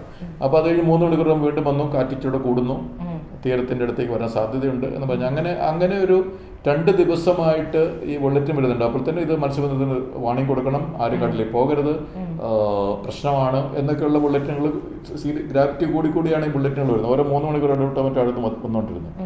അപ്പോൾ അന്നത്തെ ചീഫ് സെക്രട്ടറി KM ഇബ്രാഹിം എന്ന് പറയുന്നൊരു പേരാണ്. ഇപ്പോൾ അടുത്ത കാലത്ത് കിഫ്ബിയുടെ റിട്ടയർ ചെയ്തതിൻ്റെ പിറ്റേ ദിവസം കിഫ്ബിയുടെ CEO ആവുകയും സ്വയം പുള്ളിയുടെ തന്നെ ശമ്പളം തീരുമാനിക്കുകയും ശമ്പളം കൂടുന്ന ഇൻക്രിമെന്റ് സ്വയം തീരുമാനിക്കുകയും പിന്നീട് മന്ത്രി പദവിയിലേക്ക് എത്തുകയും കഴിഞ്ഞ പിണറായി വിജയൻ്റെ ഏറ്റവും വിശ്വസ്തനായ ഉദ്യോഗസ്ഥനായിട്ട് ശിവശങ്കറിന് ശേഷം അദ്ദേഹത്തിൻ്റെ പിൻഗാമിയായിട്ട് മുഖ്യമന്ത്രിയുടെ ഓഫീസ് നിയന്ത്രിച്ചിരുന്ന, അല്ലെങ്കിൽ പ്രിൻസിപ്പൽ ചീഫ് സെക്രട്ടറി എന്നുള്ള പേരിലൊക്കെയുള്ള അതേ ആള് തന്നെ KM ഇബ്രാഹിം ആയിരുന്നു അന്ന് ചീഫ് സെക്രട്ടറി. അപ്പോൾ അദ്ദേഹം ഇതൊന്നും മൈൻഡ് ചെയ്തില്ല. ദുരന്ത നിവാരണ അതോറിറ്റിയുടെ ചെയർമാനാണ്, പക്ഷേ അദ്ദേഹത്തിൻ്റെ ഉത്തരവാദിത്വവും കടമയുമാണ് ഈ വരുന്ന അറിയിപ്പുകൾ ഈ കടലിൽ പോകുന്ന ആൾക്കാരെ അറിയിക്കാന്നുള്ളത്. കടലിൽ അറിയിക്കാൻ ചീഫ് സെക്രട്ടറി വിചാരിച്ച കളക്ടറോട് പറയുക, തിരുവനന്തപുരം കളക്ടറോട് അല്ലെങ്കിൽ കൊല്ലം കളക്ടറോട് പറയുക, കളക്ടർ അപ്പോൾ റവന്യൂയുടെ താഴത്തേക്ക് അറിയിച്ചിട്ട് അതിനുള്ള സംവിധാനമൊക്കെ ഉണ്ട് ഈ എങ്ങനെ അറിയിക്കുക എന്നുള്ളത്. പക്ഷെ ഇത് പുള്ളി തികഞ്ഞ അനാസ്ഥ, അതിന് നെഗ്ലിജൻസ് എന്ന് പറയും, നെഗ്ലിജൻസ് ഓഫ് ഡ്യൂട്ടി, ഒമിഷൻ. അതുകൊണ്ട് എത്രയോ ആളുകളാണ് മരിച്ചത്. ഈ കെ എം എബ്രാഹിം എന്ന് പറയുന്ന ആളുടെ അനാസ്ഥ കൊണ്ടും ഉപേക്ഷ കൊണ്ടും നെഗ്ലിജൻസ് കൊണ്ടും കടലിൽ പോയ എത്രയോ പേരന്ന് മരിച്ചു, കാണാതെയായി. അപ്പോൾ അത് ഈ അനാസ്ഥ കൊണ്ട് മനുഷ്യജീവൻ പോകുന്നത് തീർച്ചയായിട്ടും നല്ലൊരു കാര്യമല്ലല്ലോ. അല്ല. അപ്പോൾ നമ്മൾ ഈ സർക്കാർ എന്തിനാണ് ഇവിടുത്തെ ജനങ്ങളുടെ ജീവനും സ്വത്തിനും ഒക്കെ സംരക്ഷണം കൊടുക്കുക എന്നുള്ളതാണ് പ്രാഥമികമായ കടമ. അപ്പൊ ജീവനും സ്വത്തിനും അതിന്റെ ചീഫ് സെക്രട്ടറി, മുഖ്യമന്ത്രി, അവരാണല്ലോ ദുരന്ത നിവാരണ അതോറിറ്റിയുടെ ചെയർമാൻ എന്ന് പറയുന്ന പ്രധാനപ്പെട്ട ആളുകൾ. അവരിതിനെപ്പറ്റി ഗവനിക്കുന്നേ ഇല്ല. മനുഷ്യർ ചാകുന്നു എന്നുള്ളൊരവസ്ഥ വരുന്നത് തീർച്ചയായിട്ടും നല്ലൊരു കാര്യമല്ല. അത് കഴിഞ്ഞിട്ടില്ല ബാക്കി കാര്യങ്ങളൊക്കെ ഉള്ളൂ. അപ്പോൾ അത് ആ സെമിനാറിൽ ഞാൻ പറഞ്ഞു, ഇവർ പാവപ്പെട്ടവരായതുകൊണ്ടല്ലേ ഇങ്ങനെ ഒരു അനാസ്ഥ. അതേസമയം വലിയ എന്താ പറയുക, വലിയ പണക്കാരുടെ ആരെങ്കിലും ആണ് കടലിൽ ആ സമയത്ത് ഉണ്ടായിരുന്നെങ്കിൽ ഇങ്ങനത്തെ ഒരു അനാസ്ഥ ഉണ്ടാവുമോ? ഉണ്ടാവില്ല. അപ്പോൾ തന്നെ ഉണ്ടാവില്ല. അപ്പോൾ അത് എൻ്റെ സസ്പെൻഷൻ ഓർഡറിൽ എഴുതി എടുത്തു തന്നെ, പാവപ്പെട്ടവരായതുകൊണ്ടല്ലേ ഇതിങ്ങനെ പണക്കാരായിരുന്നു ഇങ്ങനെ ആകുമോ എന്നുള്ള. അപ്പം ഞാൻ പാവപ്പെട്ടവരുടെ പക്ഷത്ത് നിന്നു എന്നുള്ളതാണ്. അതായത് സാധാരണ പാവപ്പെട്ട മനുഷ്യരുടെ പക്ഷത്തായിരുന്നു ഞാൻ എന്ന്. സർക്കാരിന് ഇഷ്ടമല്ല. സർക്കാരിന് പണക്കാരുടെ പക്ഷത്ത് നിന്നാലേ ഇഷ്ടമുള്ളൂ. പാവപ്പെട്ടവരുടെ പക്ഷത്ത് നിൽക്കുന്ന ഒരാളെ സസ്പെൻഡ് ചെയ്യുക എന്നുള്ളത് പിണറായി വിജയൻ സർക്കാരിൻ്റെ ഒരു നയമായിട്ട് പിന്നീട് എനിക്ക് മനസ്സിലായി. അപ്പോൾ ഇനി എന്നെ സസ്പെൻഡ് ചെയ്ത് 2 കാരണങ്ങളുണ്ട്. ഒന്ന്, അഴിമതി വിരുദ്ധ ദിനത്തിൽ അഴിമതിക്കെതിരെ സംസാരിച്ചു. 2, പാവപ്പെട്ടവരുടെ പക്ഷത്ത് നിന്നു. ഇത് 2 കാരണങ്ങളിലാണ് പിണറായി വിജയനെ 2017 ഡിസംബറിൽ സസ്പെൻഡ് ചെയ്തു. ഇന്നും എനിക്ക് റെഗുലർ പെൻഷൻ കിട്ടുന്നില്ല. എൻ്റെ ഗ്രാറ്റുവിറ്റി തടഞ്ഞു വെച്ചിരിക്കുന്നു. കഴിഞ്ഞ 10 കൊല്ലമായിട്ട് പിണറായി വിജയൻ എൻ്റെ ഗ്രാറ്റുവിറ്റി തടഞ്ഞു വെച്ചിരിക്കുന്നു. റെഗുലർ പെൻഷൻ തരുന്നില്ല. അവർ ഗവൺമെൻറ്റിൽ നിന്ന് കിട്ടുന്ന ആനുകൂല്യങ്ങളൊന്നും കിട്ടിയില്ല. എന്നെ ഇങ്ങനെ എന്താ പറയുക, പീഡിപ്പിച്ചുകൊണ്ടിരിക്കുകയാണ്. ഈ 2 കാര്യങ്ങൾ അന്ന് പറഞ്ഞതുകൊണ്ട്, പാവപ്പെട്ടവരുടെ പക്ഷത്ത് നിന്നതിനും അതുപോലെ അഴിമതിക്കെതിരെ സംസാരിച്ചതിനുമാണ് ശ്രീ പിണറായി വിജയൻ എന്നെ കഴിഞ്ഞ 10 വർഷമായിട്ട് വേട്ടയാടിക്കൊണ്ടിരിക്കുന്നത്. സാറിപ്പം പറഞ്ഞു വരുന്നത് ഇവർ നടപടി എടുക്കുന്നത് തന്നെ അഖിലേന്ത്യാ സർവീസ് റൂൾ പ്രകാരം എന്താണ്, ഈ ഭരണകൂടത്തിനെതിരെ സംസാരിക്കാൻ പാടില്ല, അതൊക്കെ പറഞ്ഞിട്ടാണല്ലോ ഈ നടപടി എടുക്കുന്നത്. അപ്പം സത്യം പറഞ്ഞ ഒരു സിവിൽ സർവീസ് ഉദ്യോഗസ്ഥൻ ഭരണകൂടത്തിനോടാണോ നീതി കാണിക്കുന്നത്, ജനങ്ങളോടാണോ? സ്വാഭാവികമായിട്ടും ജനങ്ങൾ വിചാരിക്കുന്നത് ഇവിടെയുള്ള ഉയർന്ന ഉദ്യോഗസ്ഥർ ഞങ്ങളെ സഹായിക്കാനും ഞങ്ങൾക്ക് സ്വത്തിനെ സംരക്ഷിക്കാനും ഒക്കെയാണെന്നാണ്. പക്ഷെ ഭരണകൂടം അതിന് അനുവദിക്കാത്തൊരവസ്ഥയിലാണോ നമ്മളിപ്പോൾ ഉള്ളത് ശരിക്കും സത്യം പറഞ്ഞാൽ? സിവിൽ സർവീസ് പല വിധത്തിലുണ്ട്. അതിനെ നമ്മൾ സെൻട്രൽ സിവിൽ സർവീസ് എന്ന് പറയുന്നുണ്ട്, ഓൾ ഇന്ത്യ സർവീസ് എന്ന് പറയുന്നതാണ് IAS, IPS, IFS എന്നൊക്കെ പറയുന്നത്. സെൻട്രൽ സിവിൽ സർവീസ് ഈ income tax, audit and accounts, customs, railway traffic, central secretariat service. State civil service എന്ന് പറഞ്ഞിട്ടുണ്ട്, നമ്മുടെ ഇവിടുത്തെ റവന്യൂ RDOമാരാകുന്നതും, വില്ലേജ് ഓഫീസർ, തഹസീൽദാർ, അങ്ങനെ. പിന്നെ കോർപ്പറേഷൻസിൻ്റെ പബ്ലിക് സെക്ടറിൽ ഉള്ള അതും ഒരു ബിസിനസ് കൊമേഴ്ഷ്യൽ ആംഗിളിലാണെങ്കിലും അതുമെല്ലാം ഗവൺമെൻറ് എന്ന സംവിധാനത്തിൻ്റെ ഭാഗമായിട്ട് ജനങ്ങളുടെ ഉന്നമനത്തിന് വേണ്ടിയിട്ടാണല്ലോ ഇതെല്ലാം. അപ്പോൾ ഇവർ തീർച്ചയായിട്ടും ശമ്പളം വാങ്ങുന്നത് ജനങ്ങളുടെ നികുതി പൈസയിൽ നിന്നാണ്. അപ്പോൾ അതൊരു കാര്യം, ജനങ്ങളുടെ നികുതി പൈസയിൽ നിന്നാണ് ഇവിടെ ശമ്പളം കിട്ടുന്നത്. മന്ത്രിമാരുൾപ്പെടെ, മുഖ്യമന്ത്രി ഉൾപ്പെടെ, പിന്നെ ഈ ചീഫ് സെക്രട്ടറി, മറ്റ് എല്ലാ സിവിൽ സർവീസിലുള്ള ഉദ്യോഗസ്ഥരുടെ ശമ്പളം കിട്ടുന്നത് ജനങ്ങളുടെ നികുതി പൈസയിൽ നിന്നാണ്. രണ്ടാമത്തെ കാര്യം, ജനാധിപത്യത്തിൽ നമ്മൾ പറയാറുണ്ട് മാസ്റ്റർ ആരാണ്, യജമാനൻ ആരാണ്, ജനങ്ങളാണ് എന്നാണ് നമ്മൾ പുസ്തകത്തിൽ പഠിക്കുന്നത്. ജനങ്ങളാണ് ഏറ്റവും അധികം പവർ ഉള്ളത്, ജനങ്ങൾക്കാണ്. ജനങ്ങളുടെ പ്രതിനിധിയായിട്ടാണ് ഒരു MLAയോ MPAയോ അല്ലെങ്കിൽ മന്ത്രി, MLA MPA ആണല്ലോ മന്ത്രിയായിരുന്നു. അപ്പോൾ അത് ജനങ്ങളുടെ പ്രതിനിധി മാത്രമാണ്. ജനങ്ങളാണ് യജമാനൻ, മാസ്റ്റർ. അപ്പോൾ ജനങ്ങളുടെ പൈസ കൊണ്ട് ശമ്പളവും പറ്റുകയും ജനങ്ങളാണ് യജമാനൻ എന്നുള്ള ഒരു വ്യവസ്ഥിതിയിൽ, അത് ജനാധിപത്യ വ്യവസ്ഥിതി അങ്ങനെയാണല്ലോ. ആ വ്യവസ്ഥിതിയിൽ ജോലി ചെയ്യുമ്പോൾ നമ്മൾ ആർക്ക് വേണ്ടിയാണ് ജോലി ചെയ്യുന്നത്, ആരുടെ ഇഷ്ടമാണ് നമ്മൾ നോക്കേണ്ടത് എന്ന് ചിന്തിച്ചു കഴിഞ്ഞാൽ തീർച്ചയായിട്ടും ഈ പാവപ്പെട്ടവരുടെ കാര്യമാണ്, സാധാരണ ജനങ്ങളുടെ കാര്യമാണ് ഒരു സിവിൽ സർവീസ് ഉദ്യോഗസ്ഥൻ നോക്കേണ്ടത്. അപ്പോൾ അങ്ങനെ നോക്കിക്കഴിഞ്ഞാൽ സസ്പെൻഡ് ചെയ്യുന്ന ഒരവസ്ഥ ഈ പിണറായി വിജയൻ ഭരണത്തിൽ മാത്രമേ ഉണ്ടായുള്ളൂ. അതിന് മുമ്പ് അങ്ങനെ ഉണ്ടായിട്ടില്ല. ഇപ്പം ഞാൻ പിണറായി വിജയൻ്റെ ഭരണത്തിലാകുമ്പോൾ തന്നെ അതിന് മുമ്പ് ഏകദേശം 10-30 കൊല്ലം ഇവിടെ പല മുഖ്യമന്ത്രിമാർ പല സർക്കാരുകൾ വന്നു പോയല്ലോ. ഇപ്പം ഞാൻ ആദ്യം വന്ന സമയത്ത് ഏത് മന്ത്രിസഭയാണെന്ന് ഞാൻ ഓർക്കുന്നില്ല. അന്ന് നമ്മൾ വളരെ ജൂനിയർ ആകുമ്പോഴത്തേനും മുഖ്യമന്ത്രി ആരാന്ന് നമ്മൾ ശ്രദ്ധിക്കത്ത് പോലുമില്ല. പിന്നീട് ഒരു കുറച്ചുകൂടെ സീനിയർ ആകുമ്പോഴാണ് നമ്മൾ ഇതാരാണ് ഈ മുഖ്യമന്ത്രി മന്ത്രിമാർ. കാരണം നമ്മളുടെ തൊട്ട് സീനിയർ അങ്ങനെ അവരാണല്ലോ നമ്മളുടെ സൂപ്പർവിഷനും കാര്യങ്ങളും, അവരോടാണ് കമ്മ്യൂണിക്കേഷൻ. നമ്മൾ നേരിട്ട് മുഖ്യമന്ത്രി അടുത്ത് കമ്മ്യൂണിക്കേറ്റ് ചെയ്യേണ്ട ആവശ്യം വളരെ ജൂനിയർ ആൾക്കാരാകുമ്പോൾ ഇല്ല. അപ്പം നമുക്ക് അറിയത്ത് പോലും ഇല്ല ആരെങ്കിലും മുഖ്യമന്ത്രി അതാരും ആവട്ടെ, നമുക്ക് നമ്മളുടെ ബോസ് അങ്ങനെയാണല്ലോ ഒരു സംവിധാനം. കരുണാകരൻ മുഖ്യമന്ത്രി ആയപ്പോൾ മുതലാണ് ഞാൻ മുഖ്യമന്ത്രി എന്നുള്ള ഒരു പദവിയുമായിട്ട് നേരിട്ട് ബന്ധപ്പെടാനുള്ള ഒരു സാഹചര്യത്തിൽ. അന്ന് ഞാൻ ഒരു കോർപ്പറേഷൻ്റെ MD ആയിരുന്നു. അപ്പോൾ ഒരു കാര്യത്തിന് വേണ്ടിയിട്ട് അദ്ദേഹത്തിന് എനിക്ക് കാണേണ്ടി വന്ന് നേരിട്ട് കണ്ടു. അപ്പോൾ കാണുന്നു, പറയുന്നു, അദ്ദേഹം ആ കാര്യം യെസ് എന്ന് പറയുന്നു, ചെയ്യുന്നു. വളരെ നീതിബോധമുള്ള, വളരെ പെട്ടെന്ന് തീരുമാനമെടുക്കുന്ന, ജനപക്ഷത്ത് നിൽക്കുന്ന ഒരു മുഖ്യമന്ത്രിയായിട്ടാണ് എനിക്ക് അദ്ദേഹത്തെ തോന്നിയത്. അതിനുശേഷം നയനാരുമായിട്ട് അതുപോലെ ഞാൻ ഇടപെടേണ്ടി വന്നിട്ടുണ്ട്. അദ്ദേഹം മുഖ്യമന്ത്രിയായിരുന്നു, എൻ്റെ മുഖ്യമന്ത്രിയായിരുന്നു. അദ്ദേഹമായിട്ട് പല പ്രാവശ്യം ഇടപെടുകയും സംസാരിക്കുകയും, അദ്ദേഹം നീതി എന്ന് പറയുന്നത് അത് വിട്ടിട്ടുള്ളൊരു കളിയില്ല, നീതിബോധം ഉള്ള ഒരു മുഖ്യമന്ത്രിയായിരുന്നു.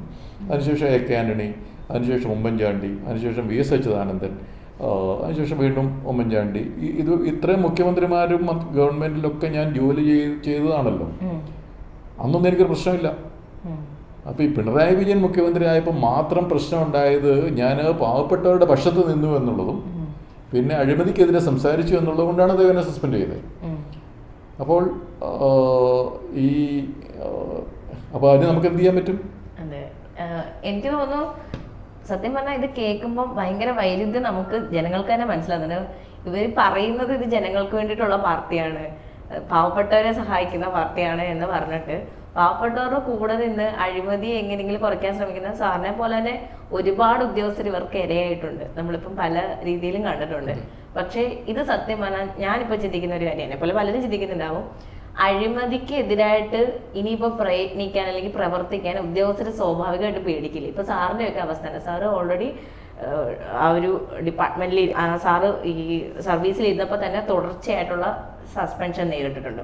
അതിനുശേഷം സർവീസിലോട്ട് തിരിച്ചെടുക്കാൻ തന്നെ സാറ് കുറേ അധികം പണിപ്പെട്ടിട്ടുണ്ട്. എന്നിട്ട് എനിക്ക് തോന്നുന്നു സാറ് സർവീസിൽ നിന്ന് വിരമിക്കുന്നത് തന്നെ ഒരു IPS റാങ്കിൽ സാറിന് കിട്ടേണ്ട ഒരു പദവിയിൽ ഇരുന്നിട്ടല്ല സാറ് വിരമിക്കുന്നത്. ആ തരത്തിൽ സാറിന് ഒരു എന്താ പറയാ, വേണ്ട ഒരു കാര്യങ്ങളൊന്നും തന്നെ സാറിന് ലഭിച്ചിട്ടില്ല. ഇതുപോലെ എത്ര ഉദ്യോഗസ്ഥർ സാറിന് ഇപ്പോഴും സർവീസിൽ നിന്ന് വിരമിച്ചിട്ട് ഇപ്പോഴും അവർ സത്യം പറഞ്ഞാൽ സാറിനെ വേട്ടയാടിക്കൊണ്ടിരിക്കുക. സ്വാഭാവികമായിട്ടും ഇനി വരുന്ന ആൾക്കാരെന്താണ്, ഇവരുടെ ഒരു പ്രഷർ പേടിച്ചിട്ട് അവർക്ക് വഴങ്ങിപ്പോവില്ലേ? ജനങ്ങൾ ഇനി അങ്ങോട്ട് പോകും തോറും ഇങ്ങനെ ഒരു ഭരണകൂടം വരാം, പ്രത്യേകിച്ച് പിണറായി വിജയനെ പോലെ ഒരു മുഖ്യമന്ത്രി ഇനി വരുന്ന സമയത്ത് പേടിക്കണ്ടേ? എനിക്കതാണ് തോന്നിയിട്ടുള്ളത്. ഉദ്യോഗസ്ഥരെ പോലും നമുക്കിനി എങ്ങനെ വിശ്വസിക്കാൻ സാധിക്കും? ഒന്ന്, എനിക്കെതിരെ പിണറായി വിജയൻ നടപടിയെടുത്തത് ഒരു വീണ്ടുവിചാരമില്ലാതെ എടുത്ത നടപടിയല്ല, വളരെ ദീർഘവീക്ഷണത്തോടു കൂടി പിണറായി വിജയൻ എടുത്ത നടപടിയാണ് എനിക്കെതിരെ എൻ്റെ സസ്പെൻഷൻ. കാരണം കേരളത്തിൽ അഴിമതി കണ്ടു കഴിഞ്ഞാൽ ആരും ശബ്ദിക്കരുത്, ആരും അഴിമതി ചൂണ്ടിക്കാണിക്കരുത്, അഴിമതിക്കാർക്കെതിരെ നടപടി എടുക്കരുത്, അങ്ങനെ എന്തെങ്കിലും നടപടി എടുക്കണം എന്നോട് ചോദിച്ചിട്ട് വേണം എന്നുള്ള പിണറായി വിജയൻ്റെ ഒരു തീരുമാനം നയവും അനുസരിച്ചാണ് എനിക്കെതിരെ നടപടി. ഒരു എക്സാമ്പിളായിട്ട് അപ്പം എല്ലാവരെയും സസ്പെൻഡ് ചെയ്യേണ്ട കാര്യമില്ലല്ലോ. ഒരു വളരെ സീനിയർ ആയിട്ടുള്ള DGP റാങ്കിലുള്ള ഒരാളെ അങ്ങ് സസ്പെൻഡ് ചെയ്ത് കഴിഞ്ഞാൽ എല്ലാവരും പേടിച്ചോളുമല്ലോ. അതിന് ടെററിസം എന്നാണ് പറയുന്നത്. അപ്പോൾ ഈ ടെറർ ക്രിയേറ്റ് ചെയ്യാൻ വേണ്ടിയിട്ടാണ് പിണറായി വിജയൻ എന്നെ സസ്പെൻഡ് ചെയ്തത്. അപ്പം പിന്നെ അതിൻ്റെ താഴെയുള്ള ആരും പിന്നെ അഴിമതിക്കെതിരെ മിണ്ടത്തില്ലല്ലോ.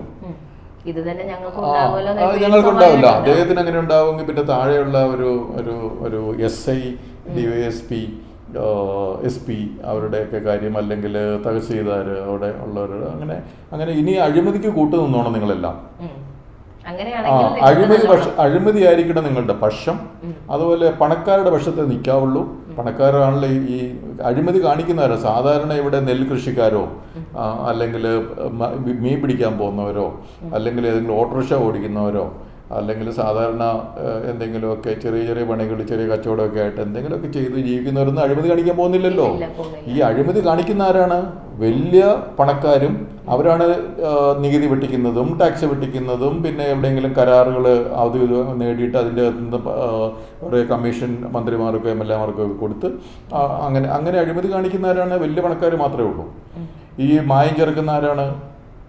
വലിയ വലിയ കക്ഷികളേ ഉള്ളൂ. അല്ലാതെ സാധാരണ പാവപ്പെട്ടവരൊന്ന് അവർ എന്താ പറയുക, അവർ ജീവിക്കാൻ വേണ്ടിയുള്ള തത്രപ്പാടിൽ ഓടുകയാണ്. അപ്പോൾ ഈ പണക്കാർക്കെതിരെ ആ പക്ഷത്ത് നിന്നോണം, പണക്കാരുടെ പക്ഷത്താണ് നിൽക്കേണ്ടത്. അഴിമതിക്കെതിരെ അഴിമതിക്കാരുടെ പക്ഷത്ത് നിന്നോണം എന്നുള്ള ഒരു താക്കീതാണ് ശ്രീ പിണറായി വിജയൻ എൻ്റെ സസ്പെൻഷനിലൂടെ മറ്റുള്ള ഉദ്യോഗസ്ഥർക്ക് നൽകിയത്. അപ്പോൾ പിന്നെ ആരും ധൈര്യപ്പെടത്തില്ല. പിന്നീട് ധൈര്യപ്പെട്ടത് വളരെ കുറച്ച് പേരേ ഉള്ളൂ. ഒന്ന് പ്രശാന്ത് IAS, അദ്ദേഹം ധൈര്യപ്പെട്ടു. അതുപോലെ ഡോക്ടർ അശോക് അഴിമതിക്കെതിരെ സംസാരിക്കാൻ വേണ്ടി ധൈര്യപ്പെട്ടു. പക്ഷെ അവരൊക്കെ സസ്പെൻഡ് ചെയ്തു. ഇനി അതെ, അപ്പൊ ആരെങ്കിലും അഴിമതിക്കെതിരെ സംസാരിച്ചാൽ വെച്ചേക്കത്തില്ല എന്നുള്ളൊരു നയം പിണറായി വിജയൻ ഉണ്ടായിരുന്നു. അത് ആദ്യം എൻ്റെ പുറത്ത് പ്രയോഗിച്ചു. പക്ഷെ എന്നിട്ടും ചിലർക്ക് മനസ്സിലായില്ലാത്തത് കൊണ്ടാണ് ഈ പ്രശാന്ത് ഡോക്ടർ അശോകനൊക്കെ അങ്ങനെ വന്നത്. അതുപോലെ ഈ IAS IPS രംഗത്ത് മാത്രമല്ല, പോലീസിലെ ഒരു ജ്യോതികുമാർ എന്ന് പറയുന്ന ഒരാളുണ്ട്. ഈ കേരള ഫിനാൻസ് കോർപ്പറേഷനിലെ ഒരു അഴിമതി കണ്ടുപിടിച്ച് അദ്ദേഹം അവിടുത്തെ വിജിലൻസ് ഓഫീസറുടെ വിജിലൻസ് ഓഫീസറുടെ പണി എന്താണ്? അഴിമതി കണ്ടുപിടിക്കുക. അപ്പോൾ അത് റിപ്പോർട്ട് ചെയ്തപ്പോഴത്തേനും പുള്ളിയെ സസ്പെൻഡ് ചെയ്തു. അഴിമതി കണ്ടുപിടിക്കുകയോ അഴിമതിയെ പറ്റി പറയുകയോ അഴിമതി തുറന്നു കാണിക്കുകയോ ചെയ്ത ആരെയും സസ്പെൻഡ് ചെയ്യും എന്നുള്ളൊരു നയമായിരുന്നു.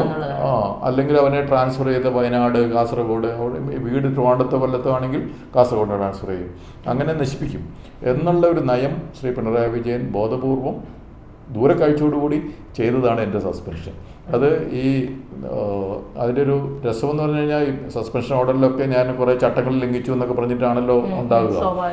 അങ്ങനെയാണ് പേപ്പറിൽ അങ്ങനെയാണല്ലോ വരിക. അപ്പം അതിനുശേഷം സസ്പെൻഷൻ എപ്പോഴും പെൻഡിങ് എൻക്വയറി എന്ന് പറയും. സസ്പെൻഷൻ പെൻഡിങ് എൻക്വയറി, ഒരു എൻക്വയറി ഉണ്ടാകും അതിനുശേഷം. അപ്പോൾ എൻക്വയറി എനിക്കെതിരെ നടത്തിയിട്ട് ആ എൻക്വയറിയിൽ ഒരു കാര്യം പോലും പ്രൂവ് ചെയ്തില്ല.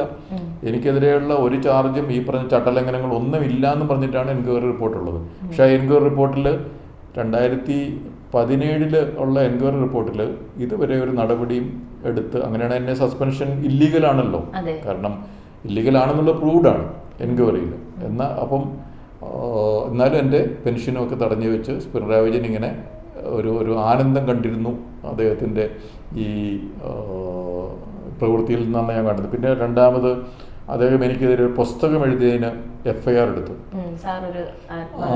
ഒരു ബുക്ക് എഴുതിയ ഒരു ബുക്ക് എഴുതി അവൾക്കൊപ്പം നീന്തുമ്പോൾ എന്നുള്ള, അതും കാര്യവും കാരണമെന്നും പറഞ്ഞിട്ട് DC ബുക്സ് പബ്ലിഷ് ചെയ്തൊരു ബുക്ക്, അതുപോലെ സ്രാവുകൾക്കൊപ്പം നീന്തും എന്ന് പറഞ്ഞിട്ട് കറന്റ് ബുക്സ് പബ്ലിഷ് ചെയ്ത ബുക്ക്. ഈ രണ്ട് ബുക്കിൻ്റെയും കൂടെ പറഞ്ഞിട്ടാണ് എനിക്ക് ചാർജ് ഷീറ്റും സസ്പെൻഡ് ചെയ്തത്. അപ്പം ഒരു ബുക്ക് എഴുതിയതിന് FIR ക്രൈംബ്രാഞ്ചിനെ കൊണ്ട് രജിസ്റ്റർ ചെയ്തത് ഇന്ത്യയിൽ ശ്രീ പിണറായി വിജയൻ മാത്രമേ ഉള്ളൂ. ഇന്ത്യയിൽ ഈ ബുക്ക് എഴുതുന്നതിനൊരു FIR എടുക്കുക എന്നുള്ളത്, നമ്മൾ അഭിപ്രായ സ്വാതന്ത്ര്യമുണ്ട്, ഫ്രീ സ്പീച്ച് എന്നൊക്കെ സാധാരണ പറയാറുണ്ട്. അപ്പോൾ ബുക്ക് എഴുതുക എന്നുള്ളത് ഒരു മോശം കാര്യമാണ് എന്ന് പിണറായി വിജയന് തോന്നി. അപ്പം അദ്ദേഹം അതിനും ക്രൈംബ്രാഞ്ചിനെ കൊണ്ട് എനിക്കെതിരെ FIR എടുപ്പിച്ചു. അപ്പോൾ ക്രൈംബ്രാഞ്ചിനെ കൊണ്ട് FIR എടുപ്പിക്കുക എന്ന് വെച്ച് കഴിഞ്ഞാൽ ഒരു ബുക്ക് എഴുതുന്നതിന് വലിയൊരു കുറ്റമായിട്ടാണല്ലോ. ഓക്കെ, അങ്ങനെയാണ്. തുല്യനീതി എന്ന് പറയുന്നത് ഈ ചട്ടങ്ങളൊക്കെ ലംഘനമായിട്ടാണല്ലോ എനിക്കെതിരെ കേസെടുക്കുന്നതും എനിക്കെതിരെ സസ്പെൻഡ് ചെയ്യുന്നതും ഒക്കെ. അതിനുശേഷം അദ്ദേഹത്തിൻ്റെ തന്നെ ഓഫീസിലുണ്ടായിരുന്ന ശിവശങ്കറിന് ഞാൻ എഴുതുപോലെ ഒരു പുസ്തകം എഴുതി, ആത്മകഥ ആയിട്ട് എഴുതി. അപ്പോൾ ശിവശങ്കറിനെതിരെ ഒരു നടപടി എടുത്തില്ല. അപ്പോൾ ജേക്കബ് തോമസ് എഴുതിയപ്പോഴത്തേനും FIR എടുക്കാം, സസ്പെൻഡ് ചെയ്യാം, നശിപ്പിക്കാം. അതേസമയം അദ്ദേഹത്തിൻ്റെ ഓഫീസിൽ തന്നെ ശിവശങ്കരൻ, അദ്ദേഹത്തിൻ്റെ പേഴ്സണൽ സെക്രട്ടറി ആയിരുന്ന അദ്ദേഹം ഒരു പുസ്തകം എഴുതിയപ്പോഴത്തേക്കും ഒരു കേസുമില്ല, ഒരു ചോദ്യം പോലുമില്ല എന്നുള്ളതാണ്. അപ്പോൾ നീതിബോധം എന്ന് പറയുന്നത് നശിച്ച ഒരു മനുഷ്യനായിരുന്നു ശ്രീ പിണറായി വിജയൻ. അദ്ദേഹത്തിന് നീതിബോധമില്ല. കാരണം സാധാരണ ഒരു ഭരണകർത്താവിൽ വേണ്ട ഏറ്റവും വലിയ കാര്യം എന്താണ്?